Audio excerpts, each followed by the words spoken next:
በአጭር ጊዜ ውስጥ ይጠናቀቃል ተብሎ የተጀመረው የአሜሪካና እስራኤል የኢራን ጥቃት አንድ ወር ተሻግሯል። ጦርነቱ ከተፋላሚዎቹ ባለፈ ዓለም ላይ ያስከተለው ቀውስ ቀላል አይደለም። በዚህም የተነሳ ዓለም የጦርነቱን ማብቂያ ቀን እየተጠባበቀ ሲሆን፣ በተለይም አሜሪካም ሆነች ኢራን ጦርነቱን በድርድር ለመፍታት የመነጋገር ፍላጎት አለን ማለታቸው ተስፋ ሰጪ የነበረ ቢሆንም ከቃል በዘለለ ግን ወደ ተግባር የተገባ ነገር የለም። የአሜሪካው ፕሬዝዳንት ዶናልድ ትራምፕ በተደጋጋሚ ዋሽንግተን ከቴሄራን ጋር ድርድር እያደረገች እንዳለች ቢናገሩም ኢራን በበኩሏ ንግግር ላይ እንዳልሆኑ ታስተባብላለች። ይህም የዓለም ሀገራት በጉዳዩ ላይ ስላለ እውነታ ለማወቅ ተቸግረዋል። ከዚህ በመነሳት የአሜሪካው ፕሬዝዳንት ዶናልድ ትራምፕ ጦርነቱ ከተጀመረ በኋላ ለመጀመሪያ ጊዜ ለአሜሪካ ሕዝብ ትላንት በጉዳዩ ላይ ንግግር ሲያደርጉ ብዙዎች ፕሬዝዳንቱ የጦርነቱን ማብቂያ ጊዜና የአሜሪካን ቀጣይ አቋም ግልጽ ያደርጋሉ ተብሎ ቢጠበቅም ፕሬዝዳንቱ ቀድሞ ሲያወሩት ከነበረው ውጪ ምንም አዲስ ነገር አለማለታቸው ከጦርነቱ ጋር ተያይዞ ብዙዎች ጥርጣሬ ውስጥ ገብቷል። ትራምፕ ቀደም ብለው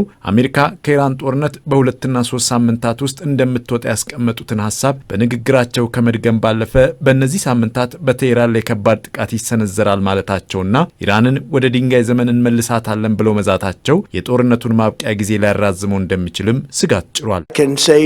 ሁሉንም ወታደራዊ ግቦቻችንን በጣም ባጭር በሆነ ጊዜ ውስጥ እንደምናሳካ መናገር እችላለሁ። በቀጣዮቹ 2 እና 3 ሳምንታት ከባድ የሆነ ጥቃት የምንፈጽም ይሆናል። ቀድመው ወደ ነበሩበት የድንጋይ ዘመን እንመልሳቸዋለን።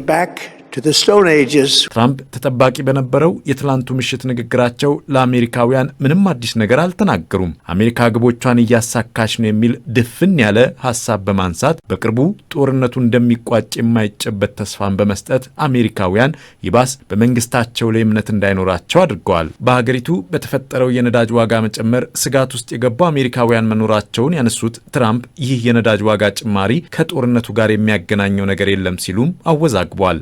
ፕሬዝዳንቱ የሆርሙዝ ወሽመጥ ለአሜሪካ አያስፈልግም ሲሉም ነው የተናገሩት። በእርግጥ ይህን ሀሳብ በትላንቱ ንግግራቸው ብቻ ሳይሆን ቀደም ሲልም አሜሪካ በሆርሙዝ ወሽመጥ የተንጠለጠለች እንዳይደለችና በዚህም ዋሽንግተን ለወሽመጡ ደህንነት እንደማይመለከታት ሲያነሱ እንደነበር አይዘነጋም። የሆርሙዝ ወሽመጥ ከአሜሪካ ይልቅ የነዳጅ አቅርቦታቸው በዚህ መስመር ላይ ያደረጉ ሀገራትን የሚመለከት ነው ሲሉም የወሽመጡን ደህንነት እነዚሁ ሀገራት ጥበቃ ያድርጉ በማለት መልእክታቸውን አስተላልፏል።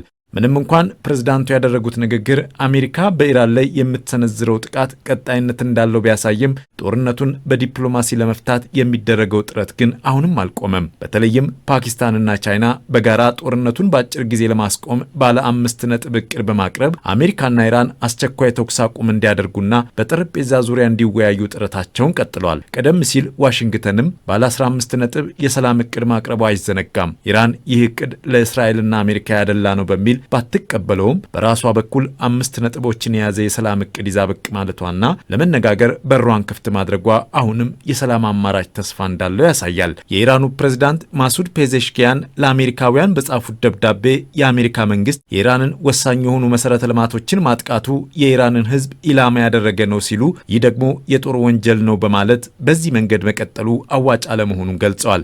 ዓለም አሁን በመንታ መንገድ ላይ መቆሟን አውስተው በግጭት መቀጠል ከመቼውም ጊዜ በበለጠ ውድና ከንቱ በመሆኑ በንግግር መፍታት ተገቢ መሆኑን ይህም ውጤቱ ለሚመጡት ትውልዶች የወደፊት ዕጣ ፈንታን የሚቀርጽ እንደሆነ ጠቁመው የውይይት በሩን ክፍት አድርገዋል። ይህን የውይይት ፍላጎት ለመጠቀምና ጦርነቱን በሰላም ለመቋጨት ከፓኪስታንና ቻይና ባለፈ ኳታርም የሰላም ድርድሩን ለመደገፍ ፈቃደኝነቷን አሳይታለች። ምንም እንኳን ካታር በእስካሁኑ ድርድር የሌለችበት ቢሆንም ግጭቶች በድርድር እንዲያበቁ የሚደረጉ ጥረቶችን ትደግፋለች። on the negotiation table and we support all of these efforts.